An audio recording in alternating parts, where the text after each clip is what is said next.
Hello, good evening and happy Christmas wherever you are. I hope you are well. In the grand tradition of all the TV shows that I used to love as a kid, I'm doing a Christmas special. This is the third time I've done this and I really love it because most of the time on this channel, I'm trying to be serious. I'm doing a serious analysis, something quite in-depth on a whole bunch of horror movies, looking for interesting symbolism, looking for interesting meanings and trying to find some real depth to them to show you that these films are worthy of critical analysis and attention and just trying to get a little more respect for the horror genre. But in the Christmas specials, I find something absolutely atrocious and I tear it to pieces. Something so god-awful, so abysmal, that it really deserves some nice contempt. And there is no competition whatsoever over what was going to get that treatment this year. It's they/them. I first looked at this as part of a video where I looked at woke horror movies and tried to see how predictable they were from the trailers. Could I work out the entire plot of the film from the trailer alone? And they/them was a really tough watch even then. I was a little buzzed, I admit. I had some cocktails helping me through it. But I knew I had to come back to this film. And that is what we're doing tonight. I'm going to go through it again. I'm going to go through it sober and we are going to have a very good time with they/them. Let's get into it. I'm trans and non-binary. I use they/them pronouns. I'm only here to shut my parents up and get some fucking peace. I have zero interest in not being gay.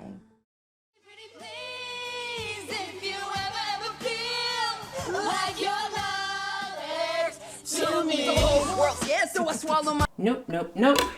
I'm sorry, I couldn't do it. I have standards. That's too much. I don't even want to inflict it on you. That is too much. You know, frankly, it's verging on hate watching. And you know what we say about hate watching? We just can't do it. It's inappropriate. I'm sure we can find a replacement. Pretty much any other horror movie we could pick at random is going to be better than they/them and far more easy for us to tolerate. Hey Alexa, could you suggest a random horror movie? How about Halloween 4: The Return of Michael Myers?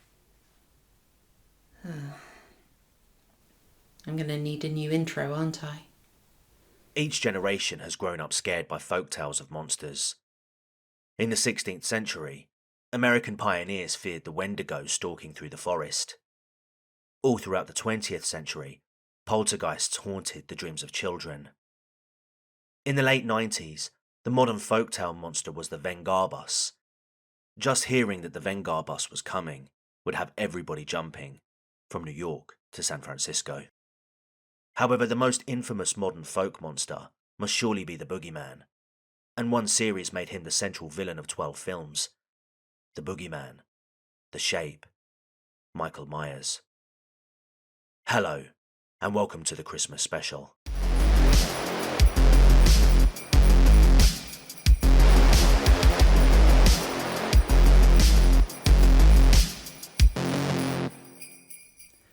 Hey, good evening, and wherever you are, I hope you're well. We are doing a little switch around here. We're having a change of plan.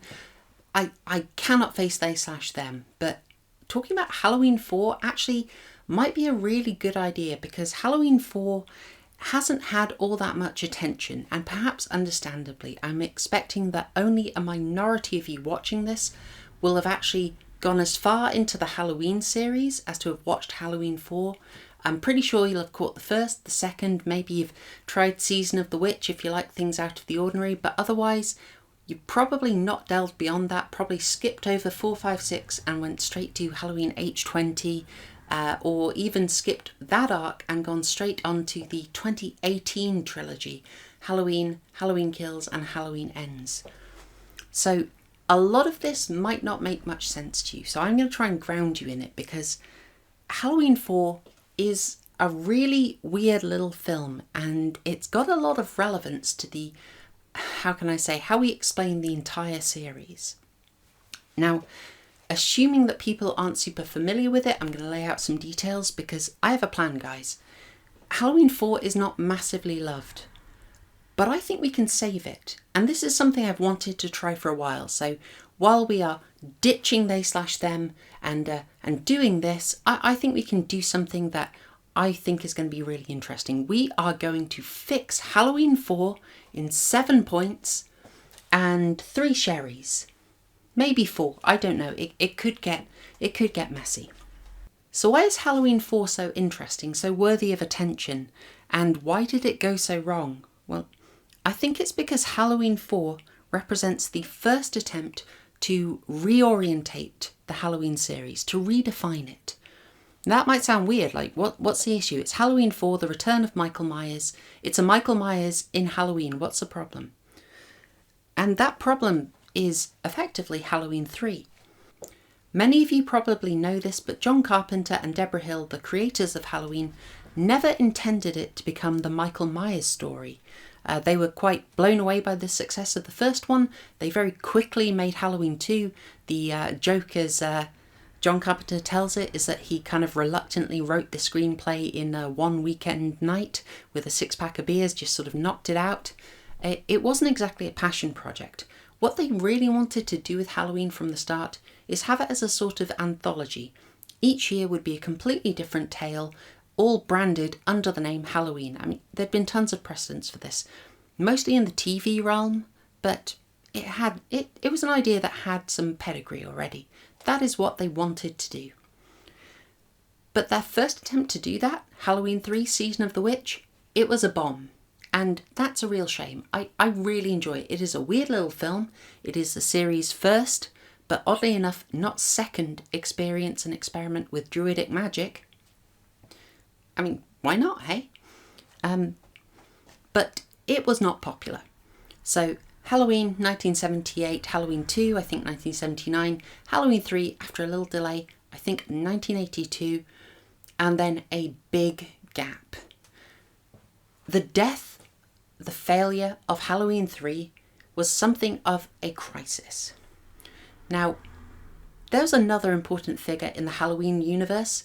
That's Mustafa Akkad. Mustafa Akkad, he's the money guy.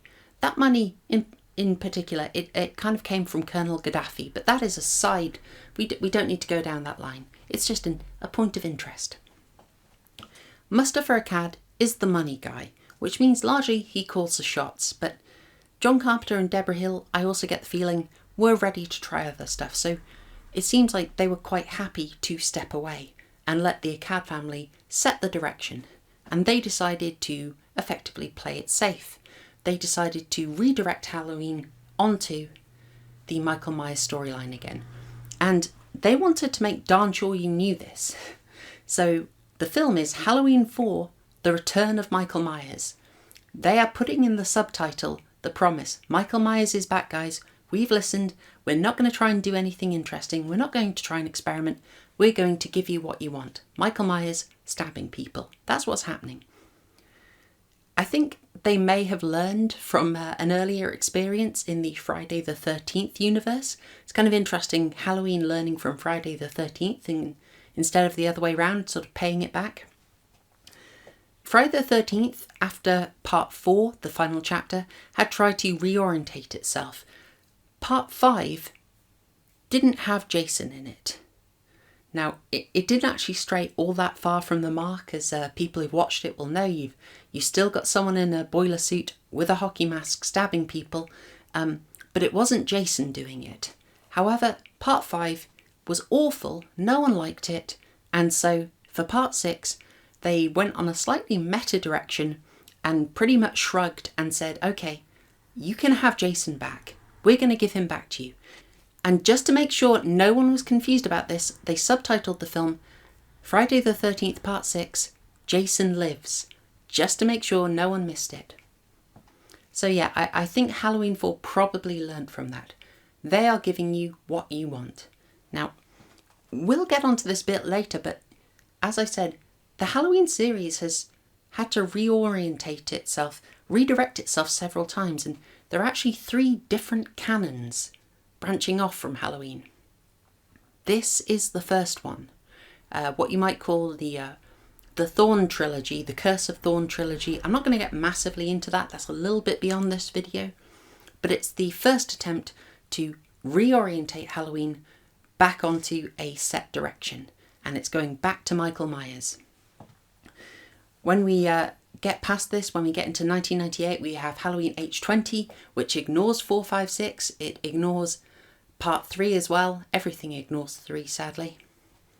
And we have Halloween H20, and we have Halloween Resurrections, and then there is a third line 20 years later, a third canonical branch, and that is Halloween, Halloween, Halloween Kills, Halloween Ends. I do know some useful things as well, but this is one thing that's lodged in my memory. What can I say? You got to make use of it. So back to Halloween 4, the Akkad family, they are setting the direction and they are deciding play it really safe. We want Michael Myers and we want him very, very relatable. Not too much supernatural stuff. We want him more like an escaped mental patient. And they tell the screenwriter kind of keep it not too cerebral, keep it relatable. Throw in a teenage love story, a love triangle if you can. That's really relatable and makes it really easy to squeeze some boobs into the film. Who doesn't love boobs? Everyone loves boobs. So, I'm going to go over quickly the plot of Halloween 4, and you should hopefully see in this why it needs fixing, what we can do to adjust it. But I'm going to say from the outset, it's not all that terrible. There are some interesting missteps, which is handy, because when there are really key missteps, it makes it much easier to fix, rather than, scrapping it all and starting again. So I'm now going to go quickly over the outline, the plot of Halloween 4. We start in an insane asylum. Very much like 2018's Halloween, Michael is institutionalised again, except this time he's in a coma. It's kind of interesting because it's symbolic that he's been in a coma, he's been unconscious, he's been out of action, he's been sleeping, and he's now going to be woken up. There's a certain symbolic resonance there for what's happening in the franchise. He's being transported, Loomis is warning against it, but obviously, as you'd expect, over the course of the journey, he wakes up, he starts killing, and he immediately heads to Haddonfield. Now, he's not aiming for Laurie Strode, because Laurie is dead. Jamie Lee Curtis, her career was taking off, and she did not want to return to the Halloween franchise. You can understand this. So, they have killed her off screen. We're simply told that she's died in a car accident. The person we're interested in is her daughter Jamie. Jamie, obviously named after Jamie Lee Curtis. Now, she's in the care of a family with a teenage daughter, part of the love triangle, and Halloween is approaching. You shouldn't be surprised by this. And we see that the world has moved on quite a lot. People aren't really respecting Dr. Loomis, and kids are not taking Michael Myers seriously. There's a little line where a whole bunch of teenagers around town are dressing up in Michael Myers costumes and pranking people. It is very poor taste. Hey, don't shoot! Michael Myers kills someone in a garage, a gas station you might say, steals a uniform, so that's how he gets his boiler suit back, his overalls back, nearly kills Dr. Loomis and heads straight for Haddonfield. When he's there, he encounters young Jamie in a costume shop in broad daylight, and in there he takes his mask back. Michael ends up there in his classic costume, okay? He also kills a dude in a power station on the way, which is really silly, but we're not going to pay attention to that. The bodies start racking up, a lynch mob forms and does kind of nothing until the end. It's a bit disappointing. The police aren't very helpful. They don't really do too much. They get killed en masse, which is kind of interesting. And there's a bit of a retreat to one big house. The members of the teenage love triangle, Jamie, and two policemen hole up in there, I should say, and try and defend themselves from Michael. He obviously gets in there, and we have a whole bunch of sort of one-off lone kills in the dark until eventually they end up on the roof. Brady, if I get the name wrong, apologies. Brady, the boy in the love triangle, dies in the most annoying way possible. And then we've only got, I want to say Becky, I might have, when do I ever remember names, guys? You know this.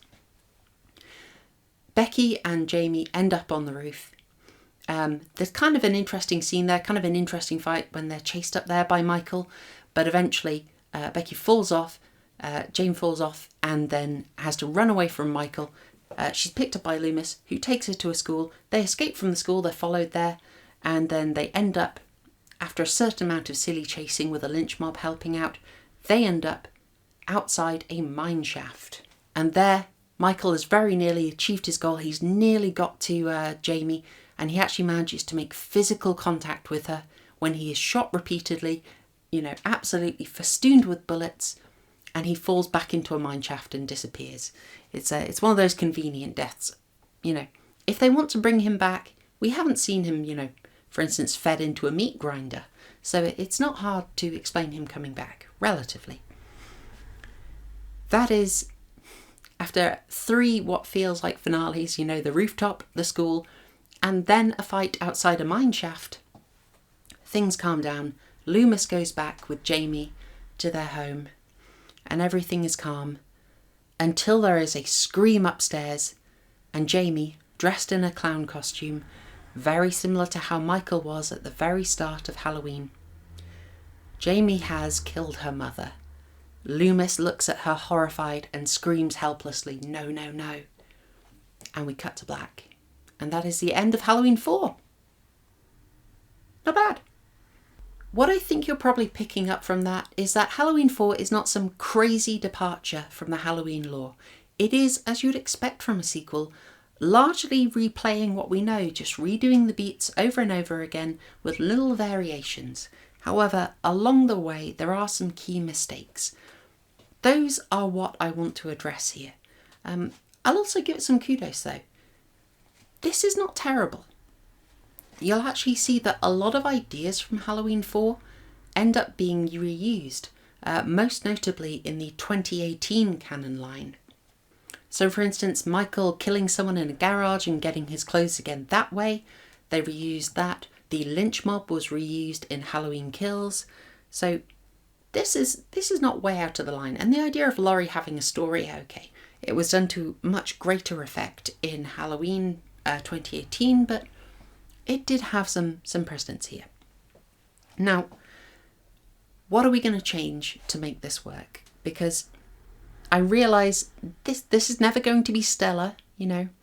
I've often said that there isn't all that much room to improve Halloween, and I'm not sure it really needed to go anywhere else after Halloween and Halloween 2. But I think we can make a few changes and substantially improve that score. So that's what I'm going to try here. And some of these are absolutely obvious. They are slam dunks, and you can't see how this even happened in the first place. So number one thing we're going to change. Michael Myers at no point is ever going to be blonde. Ever. They did it some way into production. They tried a new mask with blonde hair. They realised it was an abomination unto Nuggin, and they edited out as much as they could. But there is still, in the school sequence, a bit where Michael Myers is blonde. They left it in, and it's really confusing. Really, really confusing. Horrible. Don't do it. That goes. Second, killing Laurie Strode off screen and explaining it just by a couple of cutaway lines, it's... The only word I can come up with is disrespectful. It is disrespectful to the heroine of your series. You should not do this. You need to treat Laurie Strode with reverence. You know, she is more pivotal to the series than even, say, Nancy in Nightmare on Elm Street. Now, if you can't have Jamie Lee Curtis, that's unfortunate, it's difficult, but you can work around it without disrespecting the character. I would suggest that you have Laurie Strode in a mental hospital. She has had a breakdown at Halloween. You know, you can understand that after Halloween and Halloween 2, Halloween is an extremely traumatic time of year for her. So let's say that she has, once again, we don't know how many times it's happened, she has had a complete breakdown because Halloween is approaching and she is reminded of the trauma that she's experienced. So she goes to a mental facility. She is out of the picture. We do not see her. And then if this film does really well, we can get her back for part 5. You know, it's fine. Now, this gives another direction. You have Loomis, instead of going to Haddonfield straight away, he goes to where Laurie is. He goes to the facility and attempts to contact her there unsuccessfully. This gives you a new direction for Loomis. It gives something for him to do. And when he finds out that Michael isn't heading for Laurie, he's heading back to Haddonfield, then Loomis suddenly has some time pressure to race there. So that is a bit of a plot fix. It's a bit more interesting, and we can skip some of the awkward stuff that happens. Okay. Also, as part of this, we are not going to do the gas station scene. We're going to skip it, and we're going to save ourselves a little bit of money because of this. Michael is going to spend a little bit more time out of costume, okay? We can ride it out for a while. It's fine. We're going to get him his costume in a new and improved way. And we've also saved a bit of money because we're not having an explosion. Right. Third fix. The daylight appearance, daylight, middle of the day, in a busy store appearance of Michael Myers, that is gone. This sort of scene is a weakness of horror movies. They can't resist doing it. They fall for it a few times. Scream did it. I get why they want to get a quick scare in, but the logic of your killer just being around in full costume in daylight, it's awkward. Don't do it. It cheapens things. Also, it introduces a problem. As Michael just wants to touch Jamie and effectively pass on his curse, which we don't realise until the end, Michael being in the costume store with Jamie in daylight means he can achieve his objective. So you then have to explain why he doesn't. This is a problem. We don't want to do it. We're going to skip it. Michael never goes into the costume store. But that's okay. We have another way for him to get his costume. You know, I mentioned those annoying, stupid kids, the teenagers who are wearing Michael Myers costumes and being jerks, not taking him seriously? They're kind of a comment on the slasher genre, aren't they? That it's been commodified, that no one's really taking it seriously anymore, that the thing that was super serious, super scary, is now just very trivialised, very commercialised. It's a nice bit of commentary, and Halloween 4 could reassert its intention to be a serious horror film by having Michael get his costume off the teenagers. They're not going to hand it over willingly. He's going to murder the heck out of them, all right? Something creative, something nasty. And this gives the film a bit of edge. Killing a teenager, it's a little more hardcore, it's a little nasty. And it's teaching everyone to respect the Halloween series a bit more. That is how he's going to get his costume. So to cap that off, no gas station scene and no costume shop scene with Michael actually there. Michael is getting his costume from murdering a teenager who is wearing it. All right, good. Now, point 5, the fifth thing we're going to change is we are rewriting the lynch mob storyline. And we're doing that partially because they're not really that useful. They're there to sort of waste a bit of time, not do things that really have great consequence, and really just be bodies to be killed off in the end, whilst providing a bit of transport in one of the 2 unnecessary relocation scenes. I mean, Halloween 4 is working really quite hard to fill up its 88 minutes. It is a very brisk film, and some would say insubstantial. The other reason that I would rework the lynch mob scenes, not get rid of them, I like the idea, but we're going to rework them, is because there's something of attention in having the vigilantes used and have them be ineffectual, have them be criticised, have them be a bad example. There is a tension because the horror series is really all about autonomous self-defence.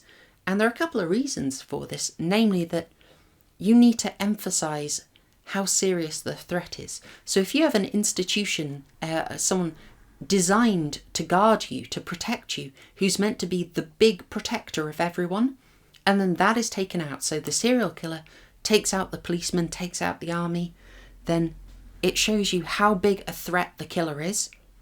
And it makes your protagonist, the person you care about, look like a little small bean in comparison. So that scale of the threat, the difference between them, exacerbates the horror. If you care about your protagonist, them having an absolutely massive threat, completely overwhelming them, able to just easily kill the professional defenders, it helps the horror. But also there's an element of your protagonists should actually be active, they should be assertive, they should be doing things themselves. And so if a policeman comes along and solves it for them, it's not very exciting. So I do understand that. But nevertheless, the lynch mobs are kind of in line with that. They are, I should probably call them vigilantes, shouldn't I? It sounds a bit better. It's a nicer word for it. The vigilante mobs aiming to protect the town from Michael Myers, they are really just a more assertive version of the same thing. They realise that the police can't save them, so they're going to do things themselves. And it's not exactly the same thing. It's not the precise same principle as your protagonist defending themselves.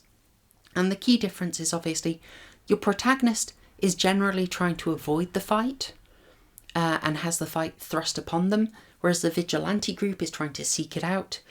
But nevertheless, it does great that the vigilante group is really criticised and written off and undesirable, but the heroine is still praised, okay? So I think there's a bit of tension there. So I would keep the vigilante group, but I would use them better. How would I use them better? I would have them work for Loomis. I would work on the theme that we've seen, that the police, the official sources, aren't helpful to Loomis. And so, rushing back, trying to get to Haddonfield, he does his best to marshal resources that he has. Maybe he still has some contacts in Haddonfield. He directs the vigilantes. They work for him.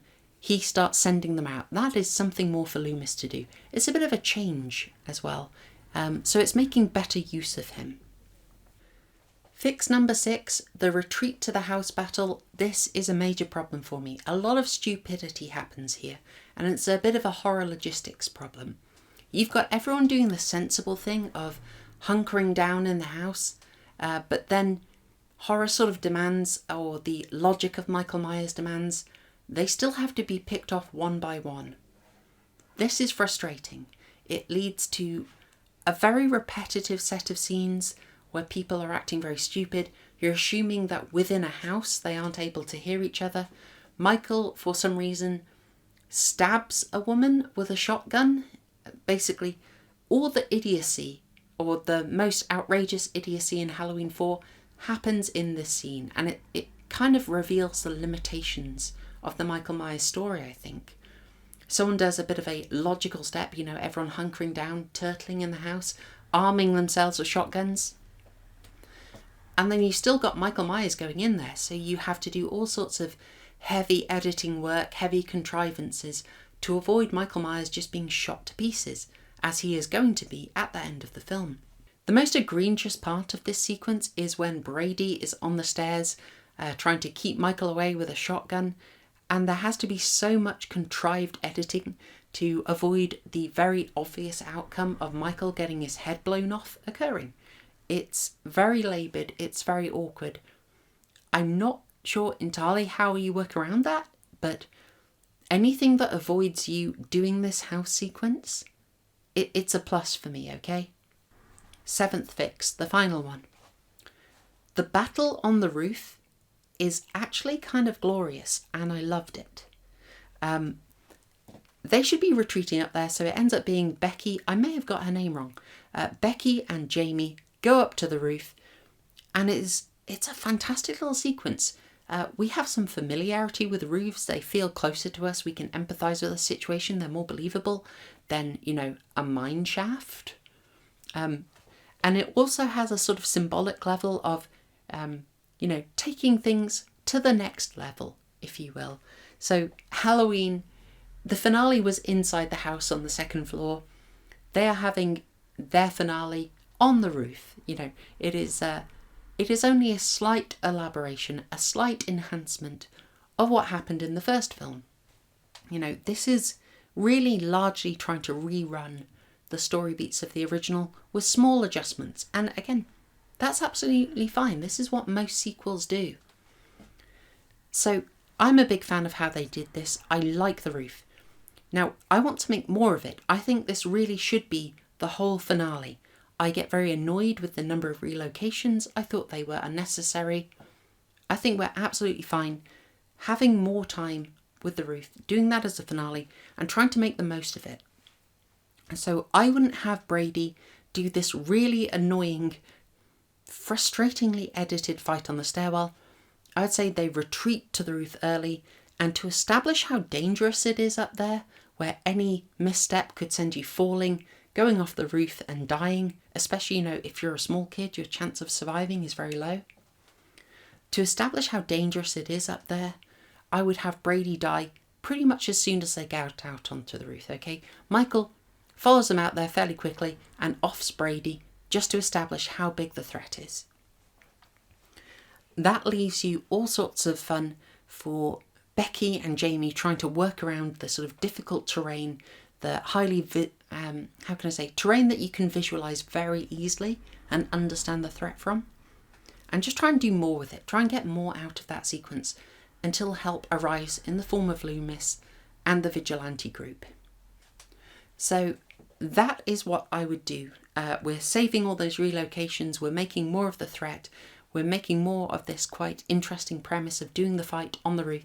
We're not doing the school. We're not doing the mine shaft. And we're letting Michael touch Jamie as he did in the original plot, but on the roof before being shot and falling off or something. And that shouldn't add too much. I've taken a lot out, but I've suggested things that can fill the gap in the storyline. And there's no reason this should go massively beyond the 88 minutes that the original runs at. Very concise. You've got to appreciate that. And that should do it. I think we can bump that up at least 10% on Rotten Tomatoes, eh? Surely we can beat, Halloween Kills. So having said all of this, there is a question that is being begged here. What would I do with this? I mean, I've suggested how to improve Halloween 4, but would I even do it in the first place? Possibly not, to be honest. I've said of the canonical lines, the Michael Myers lines, I prefer Halloween H20. I think that is the best of them. I think that had the best version of Laurie Strode, where she was realistic, she was damaged, she was flawed, but she was still determined. I really like that version of her. That was my favourite. But I probably wouldn't do any of the Michael Myers storylines, to be honest. I would have stuck with the original plan. I really like Season of the Witch. It is a weird story, but I'm kind of here for that. And the idea of having an anthology that takes chances, takes risks, tries these very unusual stories, all branded under the name Halloween, I would like that. Yes, some of them will be absolute stinkers, as we know from any anthology series. Some of them are absolute stinkers, but some will be amazing. And after all said and done, we can just take these ones and focus on them. I would much rather have that variety and fewer generic things, so there is a chance for a multitude of people to find the weird story that works best for them. That was John Carpenter's original idea, it was Deborah Hill's original idea, and I think it was the best one. I wish they had gone with that, but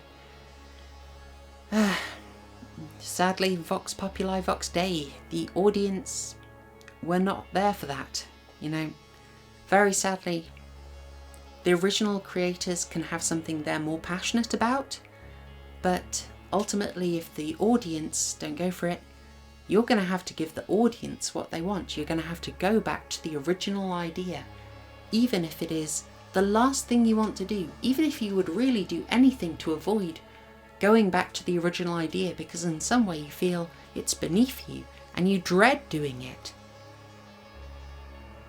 Sometimes you got to give the audience what they want.